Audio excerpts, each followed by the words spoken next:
At long last, we finally have some gameplay of Test Drive Unlimited Solar Crown.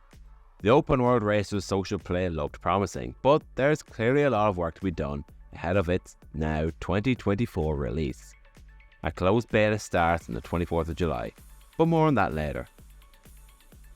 The first gameplay to be seen anywhere outside of private testing was set up with 6 players racing in 2 separate clans, the Streets and the Sharps. This is a key gameplay mechanic as you select your street racing climb to stardom, and thus the top of the solo hotel, from one of the 2 groups. If the presentation is anything to go by, playing with your friends cooperatively is a big part of Test Drive Unlimited Solar Crown, with a network connected one-to-one recreation of Hong Kong Island, allowing you to meet up with fellow players and compete for common goals. We saw the meeting areas in action for the first time too, first detailed via still images and blog posts. You can walk around the hotel reception and team up with other avatars. These seem to be customizable for each player, and we now understand that things can be done on foot, through the classic first-person viewpoint. We also get treated to the inside of a nightclub where you can show off the different dance moves. At one point we could see the dance floor filled with the same identical characters, although this is obviously a very early alpha gameplay, so there's obviously going to be different characters in the final game, right? As for the driving, it was difficult to gauge at how the vehicles behaved or sounded, although from what I could say that the cars seemed to handle quite well. I kind of liked, it did look very sim-kitty and like there wasn't really any break drift sort of stuff, and I did like the camera movement as well. I thought that was pretty impressive. Visually, as this game is going to be coming out on current gen consoles and PC, although I was impressed with the graphics overall, the lighting was a bit of a letdown. Solar Crown does use the proprietary KT Racing game engine, which is the same used in the recent World Rally Championship and TT Isle of Man games. It's not known particularly for its visual beauty, but it can deliver excellent driving and riding experiences, and we're still hopeful that this is the case for the next Test Drive game, although I would sacrifice graphics for a much more solid driving experience. The smaller gameplay and mechanics were also showcased, such as the up to 3-star ratings that you can get for the speed traps when you drive around the environment. Sounds familiar, doesn't it? Gas stations also act as your way of fixing your vehicles and cleaning them, and the visual damage was also portrayed, although a slight click of your fingers and the car is fixed. Unlike in TDU2 when you got the lovely ladies coming out with the sponge and power washer.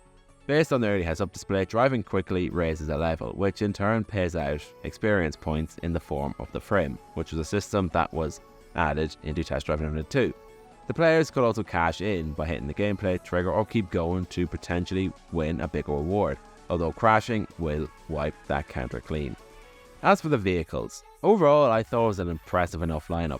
We had the Ford F-150 Raptor, which we already know was going to be in it. We also had the Lamborghini Huracan Performante that was revealed in the first gameplay trailer, as well as the Nissan GT-R and the electric Porsche Taycan Sport Turismo. Among the roster we had other vehicles such as the Koenigsegg Regera is going to be in the game, as I believe I've seen a Lamborghini Miura on one of the TV screens. Each of these vehicles also had a detailed cockpit, and the wheel and hand animations looked impressive, although they definitely could do with some refinement. After this showcase, there's little doubt that Solar Crown is Kyla Town's most ambitious game yet, and we're yet to see if the single player experience can witness a return to the star quality delivered by its forebearers. Following the initial reveal of 2020, there is still quite a lot of work to be done, and what we thought was going to be 2022 was now going to be 2023 is now finally going to be early 2024. As the gameplay shows and we can judge over the coming months that there is definitely still work to be done. Now granted, we don't entirely know when this footage was actually recorded. It could have been months ago for all we know, or it could have been last week. We don't know.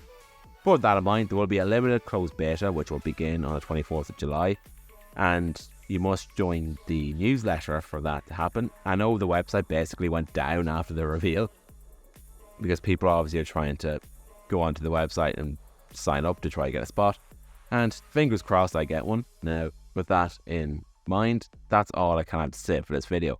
Overall, I'm impressed with the graphics. I think the map looks amazing, and I think the car physics look impressive. Now granted, I still couldn't see much of it. I'll be brutally honest, I am looking forward to playing this game still. I know some people were a bit turned off by the graphics, but with that in mind, I would really like to know what you guys think of Test Drive Unlimited Solar Crown. Let me know down in the comments below.